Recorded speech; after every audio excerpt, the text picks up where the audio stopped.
नमस्कार, आप सभी का स्वागत करती हूं भारत 24 पर। मैं हूं आपके साथ पूर्णिमा मिश्रा और एक बार फिर से हम आपके लिए लेकर आए हैं द जेसी शो। अमेरिका में चुनाव हुए और 47वें राष्ट्रपति के तौर पर डोनाल्ड ट्रंप ने ऐतिहासिक जीत दर्ज की। लेकिन सबसे बड़ी बात, एक तरफ जहां पर डोनाल्ड ट्रंप ने जीत दर्ज की तो दूसरी तरफ पूरी दुनिया भर से बधाइयों का तांता लगता रहा। लेकिन सबसे ज्यादा खास उसमें बधाई रही एक मित्र को दूसरे मित्र की, यानी कि प्रधानमंत्री मोदी ने डोनाल्ड ट्रंप को बधाई देते हुए अमेरिकी राष्ट्रपति चुनाव को लेकर बातचीत की। फोन पर भी उनके बीच में चर्चा हुई। लेकिन इस बदलते जियोपॉलिटिकल ऑर्डर के बीच में दोनों ही नेताओं की दोस्ती किस तरीके से विश्व पर प्रभाव डालेगी, आज इसी पर चर्चा करने के लिए हम लेकर आए हैं आपके लिए द जेसी शो। और मेरे साथ मौजूद है भारत 24 के सीईओ और editor in chief doctor Jagdish Chandra और फर्स्ट इंडिया के सीएमडी और एडिटर इन चीफ। आपका बहुत बहुत स्वागत करती हूं सर द जेसी शो में। और जैसा कि आज हमने हमारे शो की हेडलाइन रखी है, Trump Modi reshape the world order, इसके मायने क्या है sir? Of course, Modi and Trump, they are the two most powerful persons on this planet at the moment. They are certainly going to reshape the world order. They are certainly going to dominate the geopolitical order. आज संसार के सामने सबसे बड़ी चुनौती है, या Trump के सामने सबसे बड़ी चुनौती है, तीसरे विश्व युद्ध को रोकना, जिसमें अमेरिका एक सबसे बड़ी पार्टी है, यूक्रेन के नाते और इधर इजराइल के नाते। अमेरिका की बहुत बड़ी जिम्मेदारी है। और नरेंद्र मोदी पहले कह चुके हैं कि सॉल्यूशन जो है वो टेबल पे है, डायलॉग डिप्लोमेसी से, वॉर पे नहीं है। और आज मोहन भागवत ने भी तीसरे विश्व युद्ध की संभावना जताई है और कहा है कि संसार भारत की ओर आशा की निगाहों से देख रहा है। Means he is endorsing Narendra Modi's contribution and his theory of bringing solutions to table and not through war. Fortunately यही स्टैंड जो है अमेरिकन प्रेसिडेंट का है।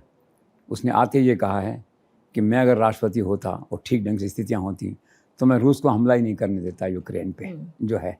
और उसने यही कहा है कि मैं अपने लोगों को मरने नहीं दूंगा, न यूक्रेनियंस को मरने दूंगा, न रशियंस को मरने दूंगा। अपने को इसका सोल्यूशन निकालना है डायलॉग से।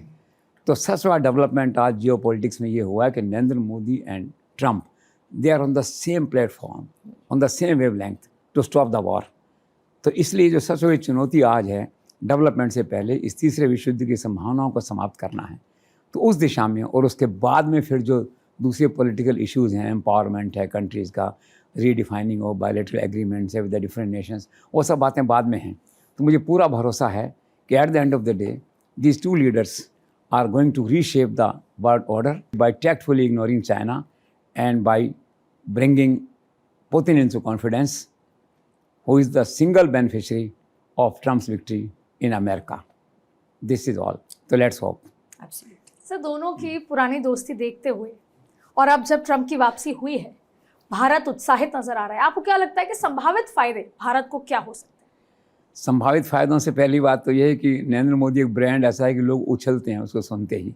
एक तरह से जैसे ही सुना, एक नारा आया उस समय जो है ट्रंप के बनते ही कि मोदी का दोस्त, यूएस का बॉस, तो लोग गांव में उछलने लग गए, कस्बों में उछलने लग गए। ट्रंप का नाम गांव-गांव पहुंचा भारत के उस तक, जो लोगों ने कहा मोदी का दोस्त आ गया, मोदी का दोस्त आ गया। तो पहली बार ऐसा हुआ कि अमेरिकन प्रेसिडेंट का जो इलेक्शन है वो शायद पूरे संसार में गांव-गांव तक पहुंचा एक तरह से। और तुरंत उसके बाद में मोदी जी ने फ़ोन लगाया उनको जो है, और मैंने सुना ये कि जो 3 पहले कॉल रिसीव किए ट्रंप ने, उसमें एक नरेंद्र मोदी का था। लंबी बातचीत हुई और फिर उन्होंने वही दोहराया कि जिसे कहते हैं कि आप शानदार व्यक्ति हैं, भारत शानदार देश है, हमें मिल के काम करना है, सारी दुनिया आपको प्यार करती है। जवाब में नरेंद्र मोदी ने भी कुछ ऐसी बातें कही कि हमें मिल के चलना, मिल के काम करेंगे। तो एक बहुत अच्छी बिगनिंग जिसे कहना चाहिए आपस में हुई। इससे पहले जो वहाँ हुआ था टेक्सास में जो है वो आप देख चुके हैं, अहमदाबाद में हुआ वो देख चुके हैं। तो जो माहौल है चारों तरफ देश में और एडजॉइनिंग कंट्रीज़ में, वो ये है कि नरेंद्र मोदी का आदमी, नरेंद्र मोदी का दोस्त जो है ना, अमेरिका का राष्ट्रपति बन गया है। तो इससे अच्छी खुशी बात लोगों के लिए क्या हो सकती है। और एट द मोमेंट ये भी देखना पड़ेगा इसमें कि अगर सारे संसार में एक आवाज़ इस तरह की आ रही है, it's a pride moment for the nation, for the country, कि उसके प्राइम मिनिस्टर के बारे में अमेरिकन प्रेसिडेंट ऐसी बातें कह रहा है। So this is all. तो सारा कंट्री उत्साहित है, तो लेट्स सी कब तक उत्साहित रहता है। लेकिन सर, इसके विपरीत जो राजनीतिक पर्यवेक्षक हैं वो कह रहे हैं कि ट्रंप के आने में खुशी मनाना, वो जश्न मनाना शायद थोड़ी जल्दबाजी हो जाएगी। क्या आप भी ऐसा सोचते हैं? I agree with this. इसलिए मैं कहता हूँ कि India should not put all eggs in one basket. The reason क्या है कि ट्रम्प बेसिकली एक बिजनेसमैन है, एक डील मैन है, एक ट्रांजैक्शन मैन है, ठीक। ही इज़ अनप्रेडिक्टेबल जैसे कहते हैं। वो सबसे पहले हर काम में अमेरिका का फ़ायदा सोचता है। अमेरिका का फ़ायदा है, वहाँ जाऊँगा मैं। अगर चाइना के साथ जाने से अमेरिका का फ़ायदा, वो चाइना के साथ चला जाएगा। रशिया के साथ फ़ायदा है, रशिया के साथ चला जाएगा। भारत के साथ फ़ायदा है, भारत के साथ चला जाएगा। तो क्या है कि he doesn't believe in long term planning, long term strategy का आदमी नहीं है वो। ऑन द स्पॉट जो है ना, उसी समय फैसला करना, शॉर्ट प्लानिंग का व्यक्ति है वो, एक तरह से कहा जाए तो ये कमी है। दूसरा क्या है कि भारत के लोग ये सोचते हैं कि चूँकि एक्सीलेंट पर्सनल रेपो है between the two, between Trump and Modi, तो हमारे सारे काम हो जाएंगे। तो इसमें थोड़ा सा देखो एक्सेप्शन है इसके अंदर। पर्सनल रिलेशनशिप और इंटरेस्ट जो हैं ये दोनों डिफरेंट हैं। डिसीजन मेकिंग प्रोसेस में पर्सनल रेपो का एक रोल होता है, लिमिटेड रोल होता है, एक बियॉन्ड उसके नहीं होता रोल। तो आने वाले दिनों में देखना होगा कि जो पर्सनल रिलेशनशिप है वो कहाँ तक इम्पैक्ट कर पा रही है हमारे फेवर में फैसले होने को। लेकिन बट एट द मोमेंट तो ये कहा ही जा सकता है कि हमें आशाकूल होना चाहिए, हमें होपफुल होना चाहिए। बाकी ये बात तो ज़रूर है कि Trump has his own limitations, और उसी के तहत नरेंद्र मोदी मास्टर हैं डिप्लोमेसी के, ओन इन लिमिटेशंस में काम करें और करते आए हैं ना। आज देखिए ना, 2016 से करते आए हैं, और आज भी जो गीत गा रहे हैं नरेंद्र मोदी के ट्रम्प, वो 2016 में गा रहे थे, वो आज भी गा रहे हैं। तो Modi knows how to handle these people. लेकिन सर, क्या कुछ मायनों में आपको लगता है कि ट्रम्प यूएस के नरेंद्र मोदी हैं? हाँ, एक ब्रिलियंट विचार है ये भी। और इस मायने में अगर आप ओवरऑल देखेंगे पर्सनैलिटी वैल्यूएशन जो है तो ये सही नहीं है। Because Modi is a clean person, he is a clean politician, is a integrity man जिसे कहना चाहिए। But Trump is not. कितने केसेस चल रहे हैं उसके खिलाफ में, आप देखें मॉरल ग्राउंड्स पे। लेकिन मॉरलिटी को छोड़ दो, मॉरल वैल्यू सिस्टम को अगर छोड़ दो तो बहुत कुछ समानताएं हैं। पहली समानता ये कि दोनों अपने अपने राष्ट्रों में बहुत पॉपुलर हैं, पोलराइज्ड हैं वोटर्स उनके। 10 करोड़ लोग देश में आज ऐसे हैं जो मोदी के लिए जान देते हैं, मरने मारने पे जो है। अमेरिका में 5 करोड़ लोग ऐसे होंगे जो ट्रम्प के लिए जान देते हैं। तो पहली बात है कि जो पॉपुलरिटी है उसकी बाउंड्रीज पे दोनों कम्पीट करते हैं, अपने अपने देशों में नंबर 1 पे स्टैंड करते हैं। फिर दूसरा क्या है कि मोदी है तो मुमकिन है। तो ये शायद ट्रम्प को बात समझ में आ गई है नरेंद्र मोदी के नारे से। वो भी जहाँ प्रचार किया सारा उन्होंने कहा कि मैं ही राष्ट्रपति बनूंगा, मैं ही, तब ये काम हो पाएंगे। तो राष्ट्र को भरोसा दिलाना कि मैं हूँ तो मुमकिन है। तीसरा क्या, चुनाव को इस ढंग से लड़ना कि जैसे चुनाव में जीत चुके हैं। यहाँ भी देखा था प्रधानमंत्री का प्रचार इस तरह का था कि हम 2047 की बात कर रहे हैं, अर्थात 2024 तो हम जीत ही चुके हैं। तो उनका भी वहाँ विचार कुछ इस तरह का था। फिर एक कॉमन चीज़ क्या है जिसे कहते हैं चुनौतियों को चुनौती देने की इच्छा शक्ति और ताकत, और ट्रम्प में है, नरेंद्र मोदी में है। तो कुछ इस तरह की बातें हैं।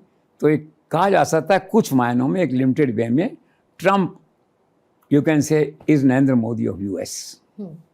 सर, चूंकि अब 47वें राष्ट्रपति डोनाल्ड ट्रंप बन ही चुके हैं, तो उनका अलग अलग मुद्दों पर टेक क्या रहेगा? जैसे सबसे पहले ट्रंप यूएस इकोनॉमी को लेकर कैसे आगे बढ़ेंगे?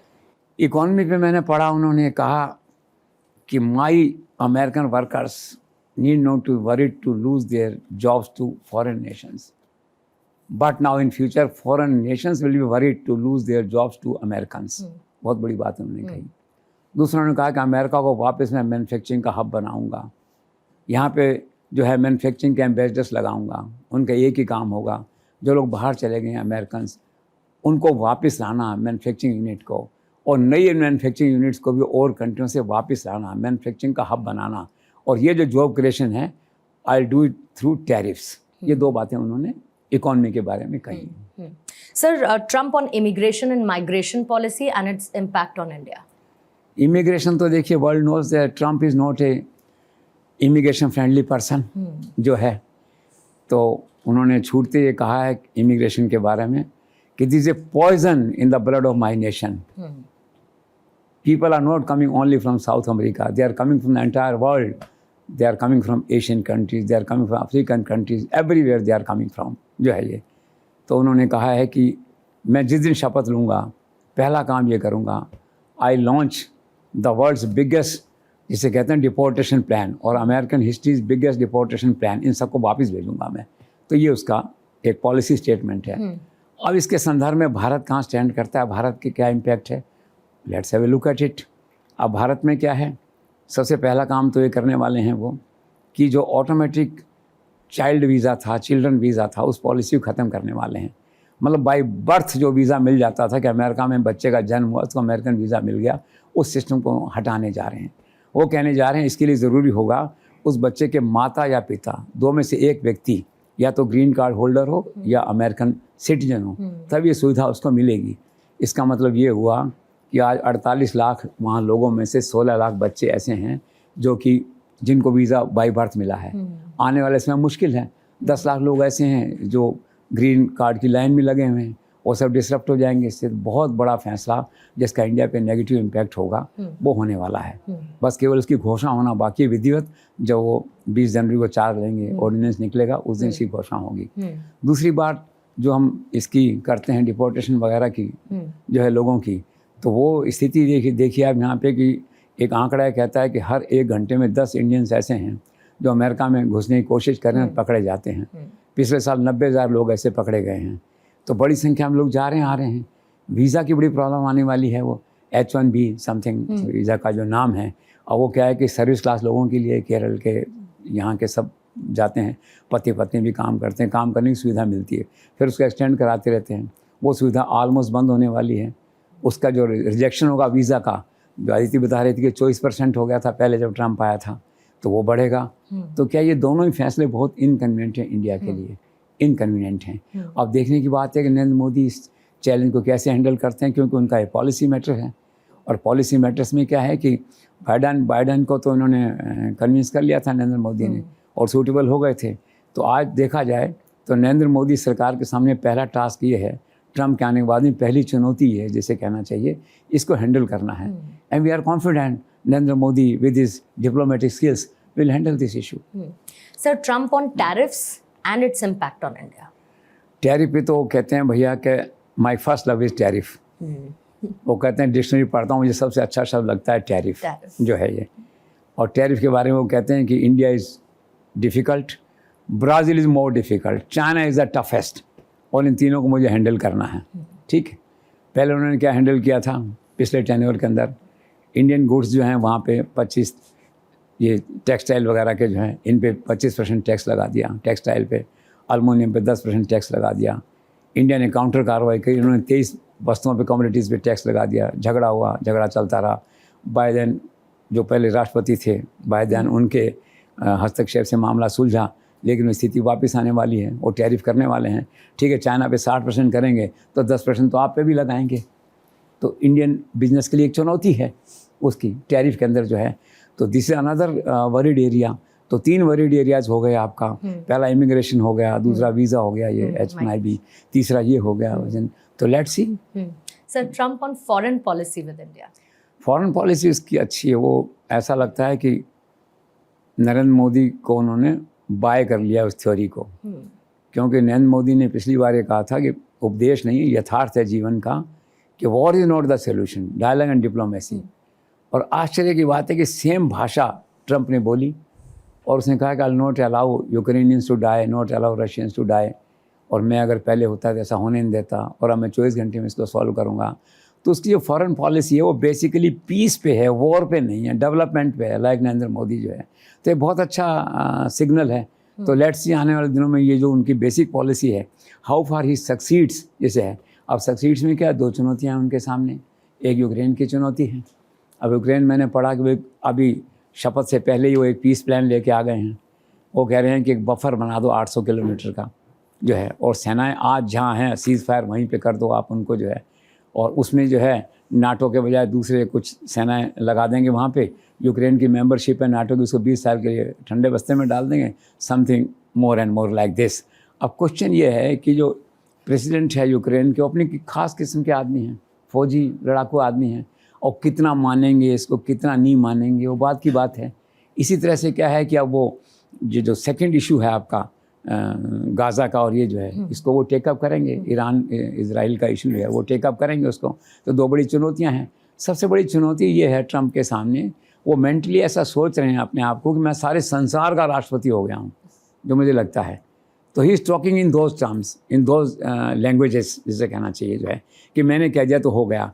ऐसा है नहीं भाई, आपका इजराइल वाला ही नहीं मानेगा, आपको यूक्रेन वाला ही नहीं मानेगा। पहले ये लंबे काम है, एकदम से नहीं हो सकते इस तरह से कि अपन ने कहा कि चलो इसको यहाँ से ट्रांसफ़र कर दो, उसका ट्रांसफ़र हो गया तो काम हो गया वहाँ पे। तो Trump is exercising his authority beyond jurisdiction at the moment, जो मुझे लग रहा है इसमें जो है। तो I think he hit China wall, जो कहते हैं कि कहीं टकराएंगे जाके तो थोड़ा होगा। भाई जैसे ही आज तो अथॉरिटी आपकी ये है जो उसने कहा जयशंकर कल, कि most of nations are nervous about US but we are not. इसका मतलब है कि संसार में एक भय सा, एक चिंता सी, एक एंग्जाइटी आ गई कि अरे ये क्या करने वाला आदमी, संसार की सबसे बड़ी पावरफुल पोस्ट पे बैठा हुआ है ये। तो this is to be seen कि आने वाले दिनों में ट्रम्प जो है अपनी विजडम और अपनी सहनशीलता या उससे पेशेंस से इनको कैसे सॉल्व करते हैं।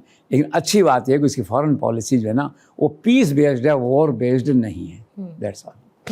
Sir, US India take on latest agreements, defence agreements या ओवरऑल ट्रेड, या फिर जो अभी लेटेस्ट अग्रीमेंट्स टेक्नोलॉजी को लेकर हुए हैं दोनों के बीच में, उन दोनों की पार्टनरशिप कैसे आगे बढ़ेगी? वो पार्टनरशिप मजबूत रहेगी, उसमें कोई दिक्कत नहीं आएगी। जो बाइडन के टाइम में किए हैं नरेंद्र मोदी ने वो सब ऑनर होंगे। डिफेंस डील्स का भी होगा, लेटेस्ट टेक्निकल, इसमें कोई झगड़ा नहीं, कोई इसके अंदर इशू नहीं है। ट्रेड बहुत अच्छा है, ट्रेड बढ़ेगा विद सर्टेन रेस्ट्रिक्शंस जो मैंने बताया आपको, टैरिफ की बताई चीज़ें जो है, सरप्लस है इसके अंदर, बहुत अच्छी बात है। तो ये रिश्ता तो मजबूत होगा। बस भारतीय बिजनेसमैन को थोड़ा सा मन को समझाना पड़ेगा, थोड़ा टैक्स लगेगा तो लगेगा, और वही टैक्स नरेंद्र मोदी वहाँ पे लगाएंगे। बस अब देखना ये है कि वो ज़रा ठीक ठाक से लग जाएँ जो है। Sir, Trump on climate change?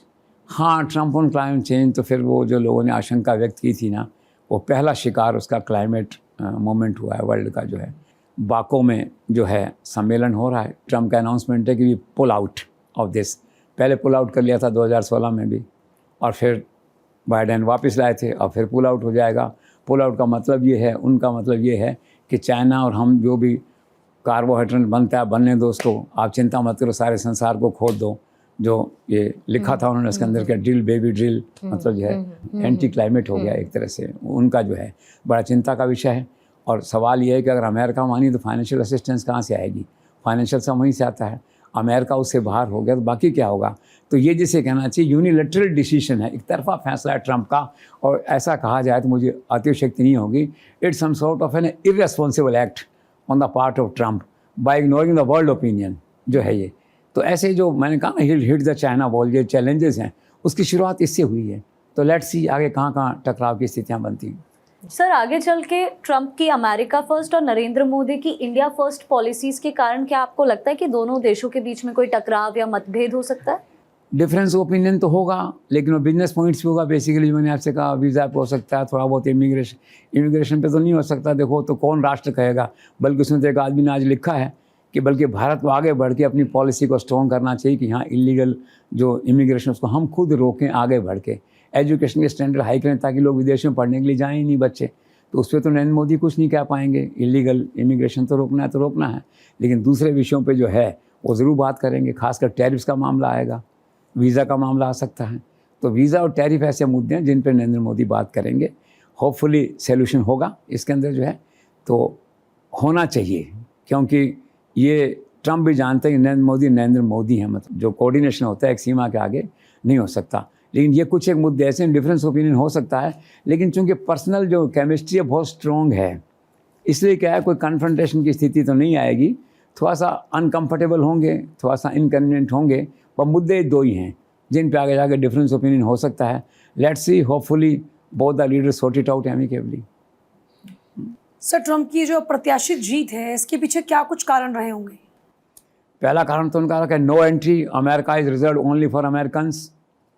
No immigration हो, चाहे डिपोर्टेशन हो, चाहे कुछ भी हो, अमेरिका में कोई दूसरा व्यक्ति नहीं आना चाहिए। अमेरिका लूट गया, अमेरिका को उसकी समृद्धि को और उसको जो है ना एक तरह से जो है वो वापस लाना है। जो उन्होंने नारा दिया था नो एंट्री का, अमेरिकन्स को पसंद आया, हर किसी को पसंद आता है। इंडिया इज़ फॉर इंडियंस जो है, तो अमेरिका इज़ फॉर अमेरिकन्स जो है, एक तो बड़ा कारण ये रहा। दूसरा वहाँ पे कारण जो हुआ वो ये हुआ कि मुस्लिम वोट्स ने इस बार जो है पोलराइज होकर के इंडिया की तरह जो वहाँ वोट किया, क्योंकि गाज़ा के मुद्दे पे बाइडेन सरकार के खिलाफ थे मुस्लिम जो है, एक ये बड़ा कारण है वहाँ पे जो है। तीसरा, यूक्रेन युद्ध से लोग नाराज़ थे, पैसा वेस्ट हो रहा है, आप इजराइल पे वेस्ट कर रहे हो, इस पे वेस्ट कर रहे हो, सहानुभूति नहीं थी। चौथा फिर क्या है कि ढीला ढाला प्रशासन पुराने राष्ट्रपति का जो है, तो एक जिसे कहते हैं एंटी इनकम्बेंसी वो मान लीजिए, इन्फ्लेशन वगैरह एंड देन सो रीजन बन जाते हैं जिसे कहते हैं। तो बस वो यही उसके जीत के मतलब जो है मेन कारण थे, और एक माहौल बन गया था देश के अंदर जो एक जो होता है ना मोमेंटम जो है, तो ट्रम्प आ गया वो। सर जैसे कि आपने बताया था कंट्रोवर्शियल इमेज है, क्रिमिनल बैकग्राउंड है, उसके बावजूद डिसेंट चेहरा था कमला का उनके अगेंस्ट, वो कैसे हार गए? दो पार्ट हैं इसके, एक तो क्रिमिनल बैकग्राउंड और एक कमला की बात है जो, ठीक है। तो क्रिमिनल बैकग्राउंड तो है, Trump is the first American president who has criminal background. देखिए 22 केसेस चले, 2 बार तो इम्पीचमेंट हो गया, he is so lucky, impeachment से बच गया, सीनेट ने बचा लिया सीटों, सीनेट में बहुमत से फैसला होता है, 2/3 से नहीं हो पाया। पहले वाले में यूक्रेन का कोई इशू था 2019 के अंदर जो है, कुछ मिसयूज़ ऑफ ऑफिस का इशू था। फिर दूसरे जो है राष्ट्रपति बने तो वहाँ जो संसद है उसके बाहर जो बड़ा हंगामा हुआ, इन पे हिंसा भड़काने का आरोप था, उसमें इम्पीचमेंट हुआ, लेकिन 47-53 6 वोट से जो है ना इम्पीचमेंट गिर गया प्रस्ताव, फिर बच गए। अब तीसरा एक और क्रिमिनल केस है, सीरियस केस है, वो ये है कि भाई वहाँ से राष्ट्रपति भवन से ही फाइलें उठा के ले गए घर पे अपने, वाइट हाउस से ही 100 डॉक्यूमेंट्स वहाँ 100 मोर देन 100 जितने होंगे उठा के ले गए घर पे, केस बना और उस केस में हियरिंग है इसी 26 तारीख को जो है। तो क्या है, या तो केस चलता जाएगा बिकॉज इज प्रेसिडेंट नाउ, और डिसाइड हो भी जाएगा, अगर डिसाइसिव हो जाता है, डिसीजन हो भी जाता है, अगेंस्ट हो जाता है तो सीनेट में बहुमत है, सीनेट फिर उसको ड्रॉप कर देगी इम्पीचमेंट को। तो Trump is lucky but bad to have such a criminal background जिसे कहते हैं। अब सेकंड सवाल ये है कि कमला की बात आप कह रहे हैं, तो कमला के हारने का जो सबसे बड़ा कारण है उसकी जन्मपत्री, उसको राष्ट्रपति नहीं बनना था, बस जीते जीते हार गई जिसे कहते हैं। और दूसरा बड़ा कारण क्या रहा, उसको स्टेटस को वुमेन माना गया वहाँ पे एक तरह से, एक सीधी सादी शालीन सच्ची महिला, वो तो पार्ट ठीक है, जैसे सीतारमन है इंडिया में मान लो, एक सीधी सच्ची साची एफिशिएंट महिला, वो उसकी इमेज थी वहाँ पे। लेकिन वहाँ पे क्या है, उसको एज ए इंडिविजुअल ये माना गया था कि ये जो है ना चेंज, परिवर्तन की सूचक है, परिवर्तन की वाहक बनेगी ये। लेकिन उसने जो योजनाएं वहाँ पे थी उसमें कहीं परिवर्तन दिखाई नहीं दिया, स्टेटस को दिखाई दिया। तो लोगों ने सोचा इसको जिताने का मतलब होगा कि बाइडेन को 4 साल और एक्सटेंड करना, आगे उसके शासन को 4 साल और बढ़ाना जो है, तो ये सोच के वोट नहीं दिया। और फिर बहुत सारे कारण बन जाते हैं, जो उसके जीत के कारण है ट्रम्प के, वो इनकी हार के कारण हैं। लेकिन बेसिकली भाग गया, आई थिंक आगे निकल के ही पिछड़ गई वो। सर 22 मुकदमे और 22 मुकदमों के बाद भी चुनाव को जीत जाना, क्या ये अमेरिकी वोटर्स के जो मोरल वैल्यूज़ हैं, मोरल वैल्यू सिस्टम, क्या उसकी और ये इंडिकेट नहीं करता या अफेक्ट नहीं करता उसको? करता है, ये देखा जाए तो एक तरह से लोकतंत्र का मजाक है, फ़न है एक तरह से, कि भाई किसी के खिलाफ़ इतने केसेस हो गए। अपन इंडिया में ही चिल्लाते रहते हैं पॉलिटिशियन के खिलाफ इतने केस, क्रिमिनल बैकग्राउंड है, इतने बैकग्राउंड है। अमेरिकन प्रेसिडेंट का तो इतिहास देख के ऐसा लगता है इंडियन के MPs के MLA के साथ कोई केस है ही नहीं। अगर उनका मुकाबला उससे किया जाए, गंभीरता देखी जाए, तो American president is far ahead with criminal background जो है। हमारे यहाँ तो छोटे छोटे केसेस हैं, वहाँ तो इतने गंभीर प्रोन केसेस हैं। और एक ऐसा कंट्री जो मूल्यों की बात करता है, लोकतंत्र की बात करता है, आदर्श की बात करता है, तो निश्चित तौर से ट्रम्प को इन सब के बावजूद वोट देना उनकी मॉरलिटी पे, इंडियन पर्सपेक्टिव में, इंडियन परसेप्शन में एक प्रश्न चिन्ह तो लगता ही है, दैट वेज है। और वो भी क्या है कि अमेरिका की पहली महिला राष्ट्रपति को बनने से रोका, वो तो खैर एक अलग मेरिट का इशू है। तो ये प्रश्न चिन्ह तो लगा है वहाँ के वोटर्स के ऊपर, आप देखिए। और सबसे बड़ी बात ये थी कि चुनाव में ट्रंप ने अभद्र भाषा का प्रयोग किया, जिसे कहते हैं अपवित्र भाषा का प्रयोग किया, असंसदीय भाषा का प्रयोग किया, लेकिन लोगों ने उसका साथ दिया। लोगों ने कहा नहीं यार ट्रंप ठीक कह रहा है। तो पॉइंट क्या, जनता जब मन बना लेती है फिर मेरिट डिमेरिट सब धुल जाता है वहाँ पे, और जनता देती है डिसाइसिव मैंडेट। तो जनता ने मैंडेट दिया डिसाइसिव, और ट्रंप डिसाइसिवली जीता, आपने देखा है। तो वही बात है, nothing succeed like success, this is the real answer. Sir 20 जनवरी को शपथ लेने के बाद ट्रम्प के जो टॉप पॉलिसीज अनाउंसमेंट्स हैं, तो कुछ पॉइंट्स हैं उसमें क्या हो सकते हैं, क्या संभावना है, जैसे रशिया यूक्रेन वॉर को लेकर? देखो, सबसे पहला जो उसका है वो तो स्टेट है उसका ये कि मुझे अमेरिका को वापस से समृद्ध और धनी देश बनाना है, सबसे पहला उसका काम है। उसने कहा will bring back America as a great country, will make America as a safe strong powerful prosperous country. ये तो उसका जनरल है, ठीक। यूक्रेन में उसका ये है, साफ कह दिया उसने यूक्रेन के लोगों को, कल मैंने सुना वहाँ के राष्ट्रपति को, कि मैं पैसा नहीं दूंगा, सैनिक नहीं दूंगा, केवल मॉरल सपोर्ट मेरा रहेगा, जल्दी से मानो और लड़ाई बंद करो, ठीक है। तो ये यूक्रेन के बारे में आपने कहा ना, पुतिन से फ़ोन से बात हुई है, मैंने पढ़ा, पुतिन को भी ये राय दी है। कारण क्या, ट्रम्प इज़ इन हरी, वो ये सोच रहे हैं कि मुझे 5-10 दिन में सारे मुद्दे क्लोज कर देने हैं बिफोर आई टेक ओवर। अच्छी बात है, मोराल तो ऐसा होना चाहिए। तो यूक्रेन के बारे में ये स्थिति है। सर सेकंड है इजराइल ईरान इंक्लूडिंग लेबनान। हाँ, वो इसके बाद में वो टेकअप करेंगे, ऐसा मुझे लगता है। जो विश्व युद्ध के जो खतरा बात आ रही है वो उससे ज़्यादा आ रही है इजराइल ईरान वाले सेक्टर से बजाय यूक्रेन और रशिया से, तो इनकी प्रायोरिटी में है। तो इसके बाद जैसे होगा तो इसको प्रायोरिटी में करेंगे ये। हाँ, देखो अनाउंसमेंट दो तो आपने शुरुआत इससे करी है, पर पहला अनाउंसमेंट तो वही होगा, इमिग्रेशन बाय बर्थ ख़त्म करना है मुझे, ताकि लोग प्रेगनेंसी प्लान ही नहीं करें इस ढंग से। अमेरिका में पहले लोग प्रेगनेंसी प्लान करते थे अमेरिका में कि बच्चा वहाँ पैदा होगा तो उसको वहाँ मिल जाएगा, वो सारी संभावनाएं ख़त्म कर दी हैं। तो पहला तो उनका प्रिय आदेश है इमिग्रेशन और माइग्रेशन जो है, दूसरा उनका प्रिय आदेश होगा टैरिफ, तीसरा ये प्रयास करेंगे इसका जो आप कह रहे हैं, और चौथा उनका आदेश ये हो सकता है कि 6 जनवरी को उस समय जो प्रदर्शन हुआ था ट्रंप के समर्थन लोगों ने कहा था कि फैसले कोई नहीं मानते हैं, दादागिरी हुई थी, वो सारे मुकदमे वापस लेने हैं उनको, कैपिटल हिल। हाँ, और कुछ लोगों को आशा है कि पॉलिटिकल वेंडेटा भी थोड़ा बहुत करेंगे। लेकिन बेसिकली जो ट्रंप का जो फोकस है सारा वो डोमेस्टिक इश्यूज़ पे रहेगा, डोमेस्टिक इश्यूज़ डोमिनेट करेंगे apart from these war related issues. तो ये कुछ प्रायोरिटीज़ हैं सारी जो करेंगे। वर्ल्ड ऑर्डर का जिक्र करते हैं तो हम Donald Trump, Narendra Modi, Putin तीनों का जिक्र कहते हैं एज अ वर्ल्ड लीडर्स। लेकिन सर आपको बेसिक डिफरेंस क्या लगता है नरेंद्र मोदी और डोनाल्ड ट्रंप में, पुतिन में और डोनाल्ड ट्रंप में?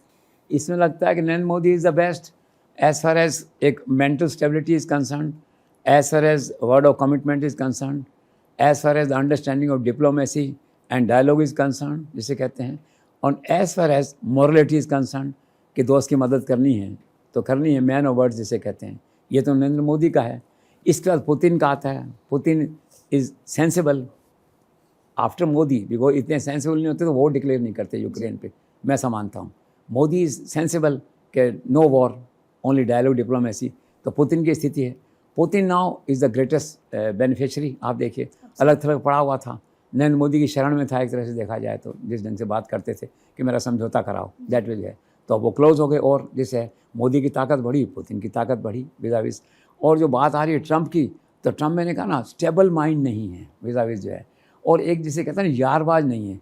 मोदी दोस्ती निभाते हैं, पुतिन भी यारबाज जिसे कहते हैं दोस्ती निभाते हैं उस तरह से, इससे आप आशा नहीं कर सकते। ये केवल कागज़ पेन का आदमी, गुणा भाग का आदमी है, 2 और 2 4 = 4 या जो भी है उसका आदमी है ये। इसमें जो ह्यूमन सेंटिमेंट है या वो जो एक लिहाज जिसे कहते हैं वो एलिमेंट मुझे लगता है ट्रम्प में मिसिंग है at this age of life जो है ये। तो एक बेसिक कंपैरिजन है, तो आगे जाके होगा क्या, ये जुड़ जाएंगे दोनों and they will handle Trump. Sir फिर एक सवाल ये आता है कि जो घोषित नीति है 2016 की जिसका हम जिक्र कर रहे हैं, उसमें जिस तरीके से टैरिफ चीन पर लगाए गए थे, अगर ये टैरिफ उसी हिसाब से लगाए जाते हैं तो क्या इसका फ़ायदा इंडियन मार्केट को होगा? ऑफ कोर्स होगा। आप देखिए 60 नहीं लगाएगा, 40% टैरिफ लगाएगा, वो तो 60% टैरिफ ही लगाएगा चाइना पे, तो मार्केट डाइवर्ट होगा, यहाँ पे होगा। इनसे एक खतरा और है, वो खतरा है कि चाइना ऐसा नहीं हो कि डंप कर दे, सस्ता माल बना के इंडियन मार्केट को किल कर दे, जैसे पहले किया था एक बार जो है। तो चैलेंज है, तो जितना चैलेंज चाइना के लिए है उतना ही इनडायरेक्ट चैलेंज इंडिया के लिए भी है। लेकिन हाँ, अपेरेंटली फेस वैल्यू पे कह सकते हैं कि with more tariffs on Chinese goods in America, Indian market, Indian businessman is going to be a beneficiary. Sir क्या आपको ऐसा लगता है कि ट्रंप की यूएस सेंट्रिक पॉलिसी की वजह से ग्लोबल डिप्लोमेसी में भारत, चीन और रूस का प्रभाव बढ़ जाएगा? भारत रूस का बढ़ेगा इन ए वे। चीन तो आइसोलेटेड रहता है, एक साल में 2 लाइन बोलता है इन ए वे जो है। और ट्रंप का क्या है, फोकस चूँकि अमेरिका में रहेगा, अमेरिका से बाहर निकल ही नहीं पाएगा। इसकी न तो इंटरेस्ट होगा ब्रिक्स में जाने में, न इसका किसी और सम्मेलन में जाने में इंटरेस्ट होगा, न क्लाइमेट में जाने में इंटरेस्ट है इसका जो है। इसको अमेरिका का अंदर अंदर ही घूमना है, इसके डोमेस्टिक इशूज़ इतने, उसको वहीं पे फोकस करना है और उसकी पॉलिसी है। तो वो क्या ही है, no time and mind and will power to associate in international issues, global issues. तो वो जो सारा स्पेस है वो नरेंद्र मोदी के लिए खुला है। पुतिन तो उस स्थिति में है नहीं, एक्सेप्टेबिलिटी नहीं है। नरेंद्र मोदी की एक्सेप्टेबिलिटी है अक्रॉस द ग्लोब जिसे कहते हैं, और चाइना साइलेंट रहता है, दूर से देखता रहता है, दैट वे। तो Modi is going, India is going to the ultimate beneficiary इस सारे प्रोसेस में।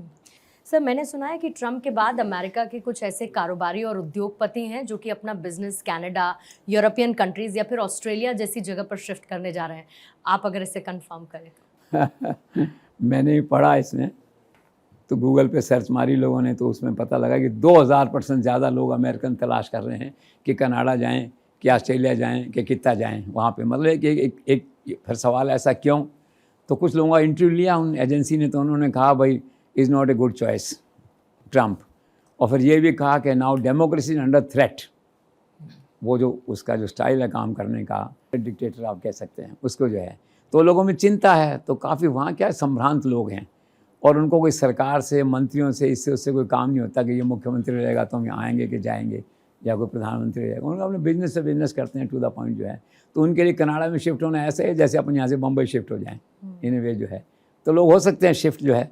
लेकिन ऐसी चर्चा चली है कि ट्रंप के आने का एक नेगेटिव इम्पैक्ट कुछ लोगों पे हुआ है जो शांति से जीवन जीना चाहते हैं, शांति से रहना चाहते हैं।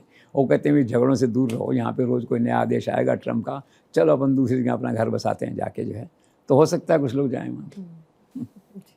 सर, ट्रंप के राष्ट्रपति बनने के बाद अमेरिका की राजनीति में, अर्थव्यवस्था में एलन मस्क का क्या रोल देख रहे हैं आप? हाँ, is important person, important figure.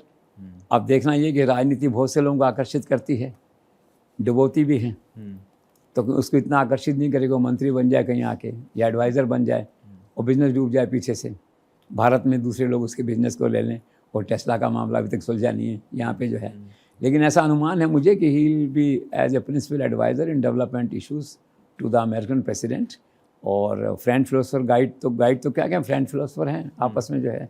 अभी मैंने सुना कि वो उनके ट्रंप के साथ उनके फार्म हाउस से बैठे हुए थे 3 दिन पहले, तो यूक्रेन प्रेसिडेंट का फ़ोन आया जेलेंस्की का और पूछा होगा, बधाई दी होगी, तो उन्होंने फ़ोन को स्पीकर पे किया। अब थोड़ा इमेच्योर था ही ना, जो है, ठीक है, तो उसको स्पीकर पे किया और उसको सुनाया और उसको भी फ़ोन दे दिया, तो उन तीनों ने फ़ोन से बात करी है। तो बहरहाल ये है कहने का मतलब कि मस्क जो है ये इनसाइडर है, ही इज़ डायरेक्ट एक्सेस। अब देखना ये है कि उसका रोल अपने बिजनेस को बढ़ाने में रहता है, अमेरिकन बिजनेस को प्रमोट करने में रहता है, टेस्ला में रहता है, या फिर वो पॉलिटिकल कोई जिम्मेदारी लेता है उसका। कभी कभी क्या होता है, व्यक्ति के पास जब पैसे आते हैं तो राजनीति में आने की बड़ी मरीचिका भटकती है, व्यक्ति जाता है, नॉर्मली बर्बाद होता है, नॉर्मली, जो है एक तरह से। तो this is to be seen कि उसके मन में कोई पॉलिटिकल एम्बिशन तो नहीं आ गया है इस सारी कहानी में। लेकिन आज हमें कंक्लूड कर सकते हैं कि he is an asset to American president. उसकी विक्ट्री में उसका रोल रहा है, his contribution should be appreciated by Trump. Sir, क्या आपको ऐसा लगता है कि अब इस नए माहौल में अपने एंटी टेरर एजेंडे को और आगे बढ़ा सकेंगे ट्रंप और नरेंद्र मोदी? ये एक बहुत अच्छा डेवलपमेंट है ट्रंप के आने के बाद का। अमेरिका पहले बढ़ाता था लेकिन स्ट्रॉन्ग विल नहीं थी, इनके आने से स्ट्रॉन्ग विल होगी और भुगत चुके हैं 26-11, 9-11 हर देश अपने अपने देख चुके हैं उस हिसाब से। और इसका सबसे ज़्यादा इसका बेनिफिट इंडिया को मिलेगा, कश्मीर में मिलेगा, पाकिस्तान जो करता है उसको रोकने में मिलेगा, जो है तो ये एक अच्छा है। और पूरे वर्ल्ड में आज तो टेररिज्म पूरे वर्ल्ड में आप देखते हैं, तो ये दोनों मिल के उसको रोकेंगे क्योंकि दोनों विक्टिम हैं उसके। अगर वर्ल्ड में कहा जाए आज पिछले 20 सालों में टेररिज्म के 2 बड़े विक्टिम कौन हैं, तो इंडिया और अमेरिका, दैट वे, जो है तो ये एक बहुत अच्छा डेवलपमेंट है। And they will jointly work together, जिससे कहना चाहिए। और वर्क टुगेदर करते करते मुझे ऐसा लगता है कि टेररिज्म को कंट्रोल करने में अमेरिका का काफ़ी रोल रहेगा, सपोर्टेड बाय इंडिया आने वाले दिनों में। तो it's a good sign. Sir, Pakistan के प्रति अमेरिका की विदेश नीति क्या रह सकती है, और साथ ही क्या इमरान खान की रिहाई के भी आसार हैं? देखो, विदेश नीति की बात तो ये है कि पाकिस्तान इज़ नोवेयर नाउ, और ट्रंप जानते हैं पहले से, एक तो वैसे सहानुभूति इमरान के साथ है थोड़ा वहाँ पे, जो है फिर India is a factor. Bharat को नाराज़ करके, नरेंद्र मोदी नाराज़ करके कौन बिजनेस करेगा, आप बताओ, कोई चांस नहीं है।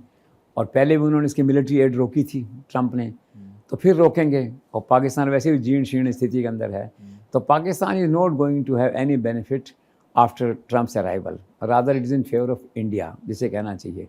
और इमरान का तो क्या पॉलिटिकल डिसीजन है, जब फुर्सत मिलेगी ट्रंप को और सोचेंगे कि पुराना दोस्त एक जेल में है या हाउस अरेस्ट में है, छुड़ाना है, तो पॉलिटिकली थ्रू जनरल्स मैनेज कर लेंगे, बाहर आ जाएंगे, जो है तो कुछ ऐसी डील बैठ सकती है, but not now, it is too early to say, but he has sympathy to him, जो है। पर Pakistan is no threat as far as Trump arrival is concern.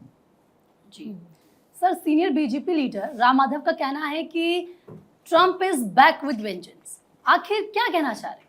वो यही कहना चाह रहे हैं जो बहुत से लोग कह रहे हैं, जो आशंका व्यक्त कर रहे हैं उसके बारे में। उनका है कि he will bring more disruptions.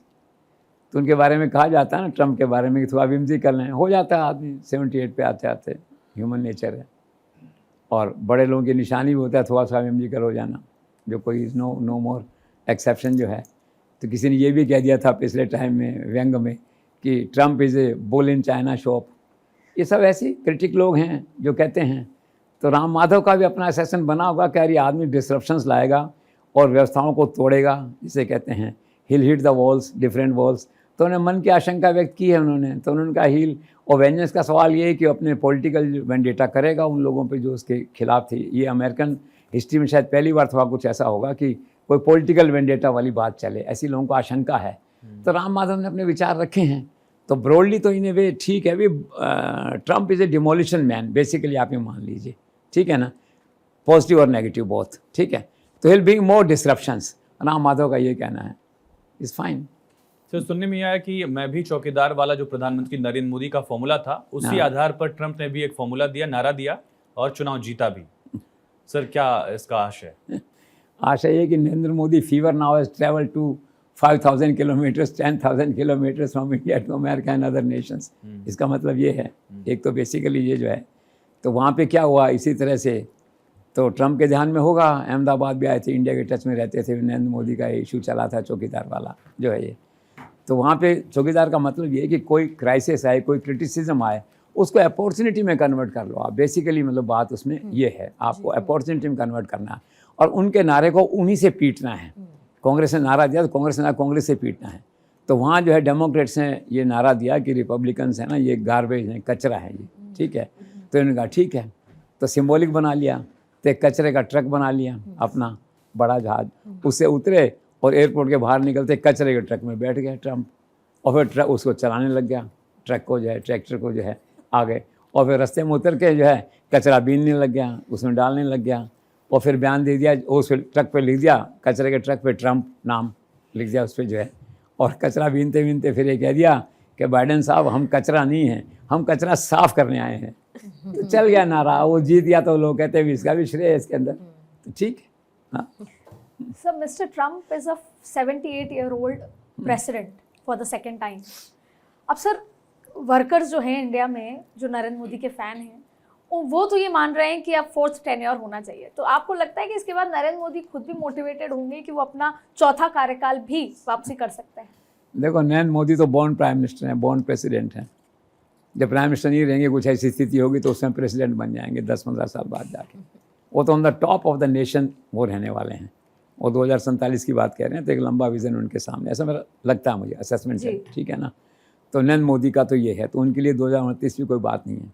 लेकिन ठीक है, मिस्टर मालवीया जो बीजेपी का सारा देखते हैं प्रचार तंत्र का, उन्होंने बड़ा एक स्मार्ट सा मैसेज लिखा कि ट्रम्प 78 पे दोबारा राष्ट्रपति बने हैं और नरेंद्र मोदी 29 में 78 साल के होंगे, and then silence. Now this is for the people to उसका इंटरप्रिटेशन करने का है, तो लोगों ने इंटरप्रिटेशन किया है, तो बात सच है। ये एक माहौल तो बनता ही है ना इससे। देखो, जो आरएसएस के कुछ लोग तो पता नहीं कहते हैं कि नहीं, लेकिन ऐसे नारा लगता था ना पहले कि 75 पे रिटायर करो, लोगों को ये करो, तो ये उसका सूटेबल ट्रम्प्स अराइवल जिसे कहना चाहिए, इसको मैं यूँ कहूँगा कि Trump's arrival at 78 is a rebuff to all those people who plead the retirement of Indian politicians, especially powerful politicians after 75, एक तरह से जो है। तो वो हुआ है ये, तो ठीक है, एक माहौल बनता है उससे जो है, और एक मॉरल सैंक्टिटी आती है। 78 पे व्यक्ति कर रहा है, हम तो ये हैं। और फिर भी कहूँ मैं आपसे, वो 78 पे बने ना बने, नरेंद्र मोदी तो बने बनाए हैं। This is to be seen. Sir, international media में क्या और कैसी प्रतिक्रिया हुई ट्रंप के राष्ट्रपति बनने की, और दूसरा ये कि ट्रंप को मीडिया ने डॉन क्यों कहा? वो ऐसा है कि प्रतिक्रिया तो पूरा एक्साइटमेंट था, पूरे वर्ल्ड के अंदर जो है सारा उसका एक्साइटमेंट था। आप देखो ना, भारत के गांव-गांव में लोग जानना चाहते थे ट्रम्प का क्या हुआ। हैरानी की बात है, मीडिया कितना एडवांस हो गया, कम्युनिकेशन सिस्टम कितना एडवांस हो गया वर्ल्ड के अंदर। आप इसको देखिए, उसके अंदर जो है तो सारे संसार में उत्सुकता थी जानने के लिए, मीडिया में उत्सुकता थी। डॉन इसलिए कहा, डॉन का मतलब ये होता है कि आप कुछ भी कर गुजरो, आपका कुछ बिगड़ेगा नहीं। भाई कल्चर इन ए वे, आप कानून तोड़ दो, आप सड़क पे किसी को पीट दो, किसी का मकान गिरा दो, कुछ और कर लो, लूट लो, पुलिस केस नहीं बनाएगा आपके खिलाफ, कुछ होगा नहीं। तो डॉन का मतलब, डॉन को उस भाषा में लिया जाता है। तो ट्रम्प का थोड़ा सा लोगों मन में रहा होगा जिसने डॉन लिखा लिखते समय कि यार देखो, इतने इम्पीचमेंट हो गए, 22 केसेज हो गए, कुछ नहीं बिगड़ा, फिर राष्ट्रपति हो गया, फिर राष्ट्रपति बन रहा है, लिख दिया होगा हल्के लाइट मूड के अंदर, उसको डॉन लिख दिया होगा, ऑल फाइन। सर, ट्रम्प की जीत में जो मुस्लिम वोटर्स हैं उनकी कहते हैं कि महत्वपूर्ण भूमिका रही है, क्या इसके जरिए कोई मैसेज है भाजपा को या फिर नरेंद्र मोदी को? निश्चित तौर पे डिसाइसिव मैंडेट मुस्लिम से मैंने सुना है अमेरिकन प्रेसिडेंट को, ट्रंप को दिया है। और भारत के लिए मैसेज ये है कि भाई देखो इनको साथ लेके चलना पड़ेगा। और मैंने सुना पिछले दिनों शीर्ष स्तर पे एक धारणा बनी भी थी कि वे क्या करें, या तो इनको एक अलग देश बना के दे दें, हो नहीं सकता, अलग हो नहीं सकते, कहाँ जाएंगे, तो रास्ता निकालो। और फिर भी चुनाव आ गए, अब इतना टाइम नहीं था उस विचारधारा को डेवलप करने का। हो सकता है फुर्सत मिले तो नरेंद्र मोदी, मोहन भागवत इस बारे में सोचें कि करना क्या है परमानेंटली, क्योंकि चिंता का विषय तो है। 240 पे जो पार्टी सिमटी इस बार जो है, तो निश्चित तौर पे मुस्लिम पोलराइजेशन एक फैक्टर था उसके अंदर जो है। कई कॉन्स्टिट्यूंसीज आप देखिए कि भाजपा का उम्मीदवार जो है ना जीतते चले जा रहा है। मान लीजिए 15 राउंड है, 11 राउंड में जीतता चला जा रहा है, आखिरी 4 राउंड है ना जो काउंटिंग है वो मुस्लिम एरियाज़ की है, और 4 आते हार गया उनके अंदर वो। तो जीतता हुआ व्यक्ति जो है ना आखिरी मुस्लिम काउंटी वोट में हार जाता है। तो विषय तो है ना पार्टी के लिए, जिनको पूरे देश पे शासन करना है, 29 राज्यों और सेंट्रल केंद्र शासित प्रदेश इन पे राज करना है, तो विषय तो है। तो मैसेज तो ये है। और दूसरा विषय ये भी एक चिंतन का विषय होना चाहिए भाजपा के अंदर कि भाजपा ने, नरेंद्र मोदी ने बिना किसी भेदभाव के मुस्लिम कम्युनिटी को वो सब दिया जो उन्होंने हिंदूज़ को दिया। इन्हें वे कोई योजना उठा के देख लीजिए आप मकान की ले लीजिए, बिजली की ले लीजिए, घर की ले लीजिए, पीएम आवास योजना की ले लीजिए, कोई भी चूल्हा ले लीजिए, कोई भी ले लीजिए, कहीं कोई मतभेद दिखा कि मुस्लिम बस्ती में हम नहीं जाएंगे, नो, इसको किसी ने ध्यान नहीं दिया। पर बड़ी बात है, पर पॉइंट क्या है, बीजेपी वाले इसको इनकैश नहीं कर पाए ग्रास रूट पे, वो कन्विंस नहीं कर पाए कम्युनिटी को कि हम बराबर हैं सबके साथ, भरोसा नहीं बना पाए अपन जिसको कहते हैं उसको जो है। तो इसलिए ये है कि जो आप कह रहे हैं, तो वहाँ मुस्लिम कम्युनिटी का एन ब्लॉक उनको वोट देना, उसका मैसेज ये है टू हैव ए रिकन्सिडरेशन और rethink on BJP's Muslim policy in the coming days, ये मैसेज। राइट सर, अपने चुनाव के दौरान ट्रंप ने बांग्लादेश के हिंदुओं को लेकर जो चिंता व्यक्त की, उसका पॉलिटिकल मैसेज क्या था? पॉलिटिकल मैसेज है कि स्मार्ट मूव, निश्चित तौर पर नरेंद्र मोदी ने कुछ न कुछ बात की होगी उनसे उन दिनों में, ऐसा लगा मुझे उसके, वरना एब्रप्टली उसको याद नहीं आती बांग्लादेश की, ट्रंप उस हिंदुओं की याद कहाँ आती उसको जो है ये। और आपको याद होगा एक बार नरेंद्र मोदी पहले गए थे, क्या क्या था आपकी बार ट्रंप सरकार, तो कोई न कोई उनमें अपना वेवलेंथ अंडरस्टैंडिंग कम्युनिकेशन का सिस्टम तो है ना। खैर, उन्होंने फिर अपना बयान ये दिया कि वहाँ पे बांग्लादेश में जो है हिंदुओं पे घोर अत्याचार, निर्मम हत्याएं और हिंसा हो रही है, मैं इसकी निंदा करता हूँ। और साथ में उन्होंने बाइडेन को लपेटा, वहाँ पे जो है कहा कि संसार में कहीं भी हिंदुओं की रक्षा नहीं कर पाते हैं, अमेरिका में भी हिंदुओं की रक्षा हम करेंगे। तो हिंदुओं का एक तरह से हिंदू कार्ड को प्ले किया। तो मान के चलिए कोई अच्छे खासे वोट हैं अमेरिका के अंदर जो है, तो उनका स्विंग हुआ होगा हिंदू कार्ड के हिसाब से। अब ये एक ट्रेजेडी अलग तरह की बात है, त्रासदी है कि जिस हिंदू के लिए ट्रंप बात कर रहे हैं वो हिंदू उनकी नीतियों का शिकार होने वाला है। चाहे इमिग्रेशन की बात करें अपन, चाहे अपन माइग्रेशन की बात करें, टेरी बिजनेसमैन की बात करें, ये तो पार्ट ऑफ लाइफ है ना। और बांग्लादेश में हुआ तो कमाल ही है। मैंने उस दिन पढ़ा बांग्लादेश में कि कुछ लोग भगवा झंडा लगा रहे थे घर के ऊपर।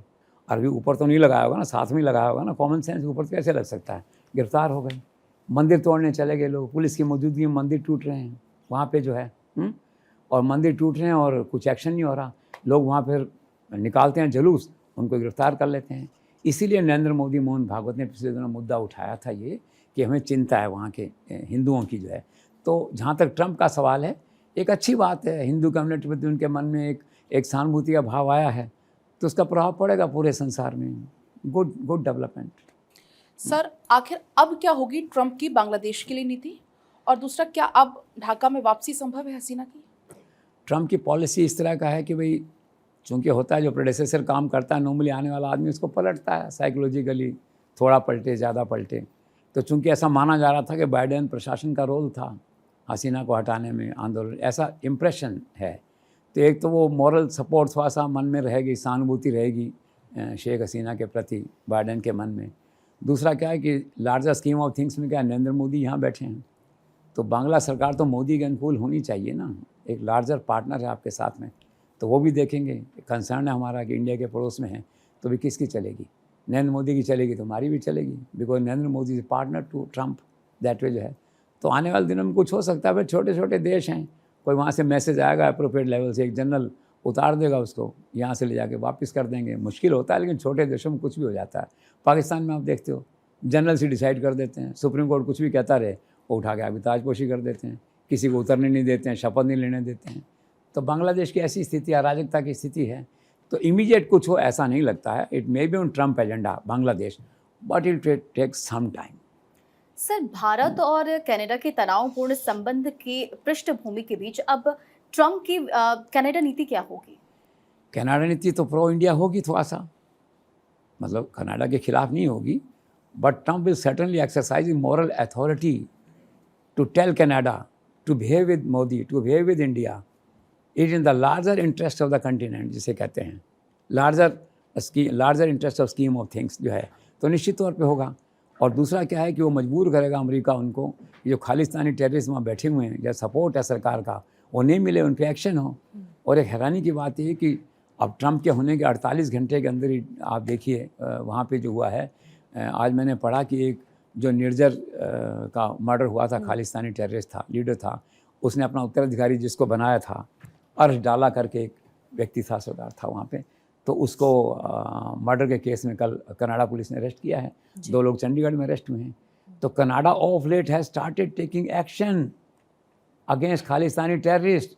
Is the moral victory of Narendra Modi और to some extent moral influence of Trump's arrival in the scenario कि ऐसे नहीं चलेगा.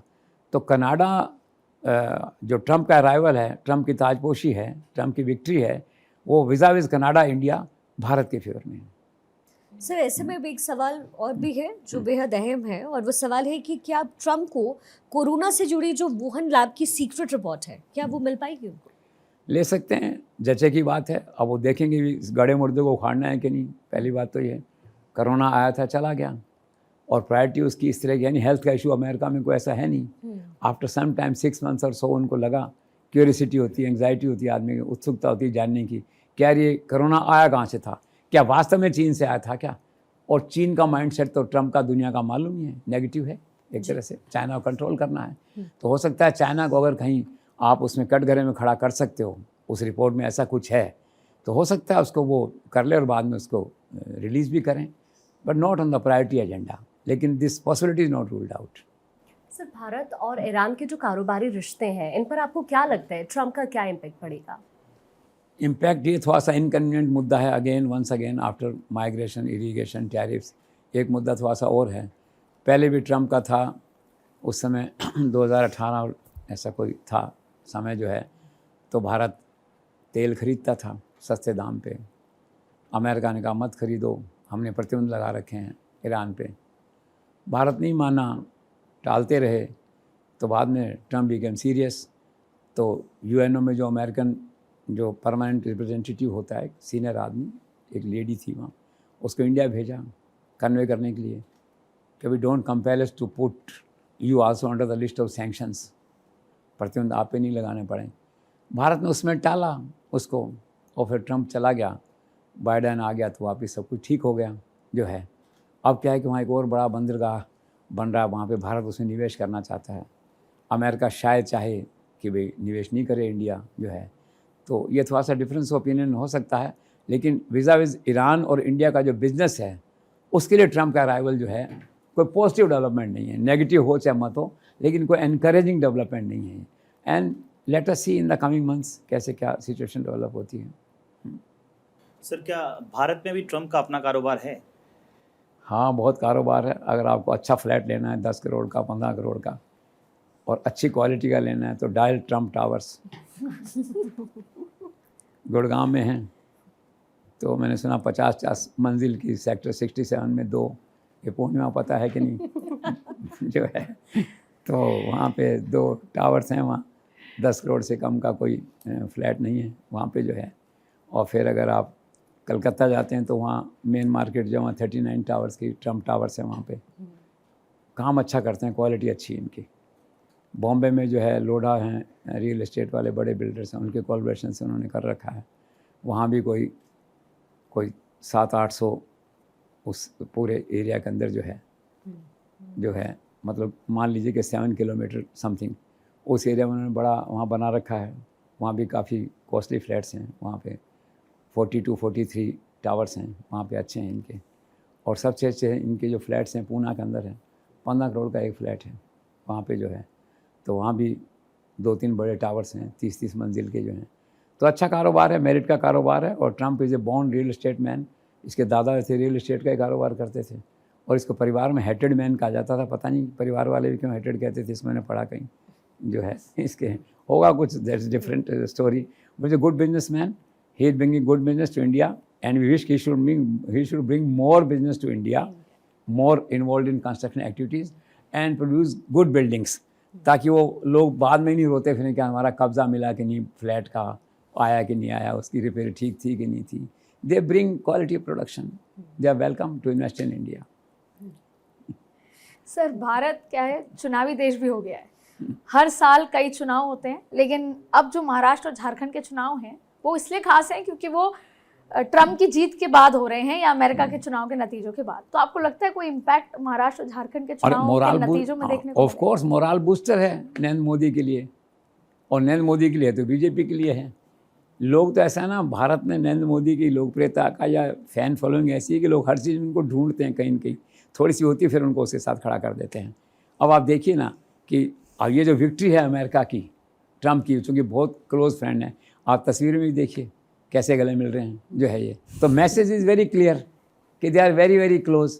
अब वो क्लोज हैं और वो राजा बन गया है संसार का, और मोदी का दोस्त है यूएस का बॉस, तो इंडियंस का मोराल तो होता है ना यूँ काला ऊँचा करके कि हाँ भाई अब हम भी हैं, दैट वे जो है। तो निश्चित तौर पर चाहे 2 वोट एक्स्ट्रा पड़ें, लेकिन मोदी का करिश्मा और मोदी का मोराल बूस्टर इससे और हुआ है, ऐसा मेरा मानना है। तो इम्पैक्ट पॉजिटिव है, नेगेटिव कुछ हो नहीं सकता। अब कितना है एक अलग बात है, लेकिन positive development sir, impact. Donald Trump की जीत वाले दिन सुबह 7 नवंबर को अखबारों में कई रोमांचक हेडलाइंस देखने को मिली, आपको सबसे बेस्ट कौन सी लगी उसमें? हेडलाइंस तो कई थी, मुझे टाइम्स ऑफ इंडिया की बेस्ट लगी जो है, don is America most wanted man, brilliant. I think headlines की पराकाष्ठा है ये, इससे आगे हेडलाइन नहीं हो सकती, ऐसा मेरा है। पत्रकारिता में क्या 2 तरह के लोग होते हैं, एक तो हेडलाइन लिखते हैं पहले फिर स्टोरी बनाते हैं, एक पहले स्टोरी बनाते हैं फिर हेडलाइन लिखते हैं।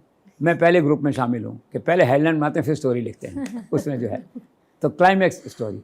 हालांकि दूसरा भी इन्हीं का था, इकोनॉमिक टाइम्स का, उसमें था कि don't to an offer which American couldn't refuse. और हिंदी के अखबारों में तो था ही कि ट्रम्प कार्ड चल गया और सारा।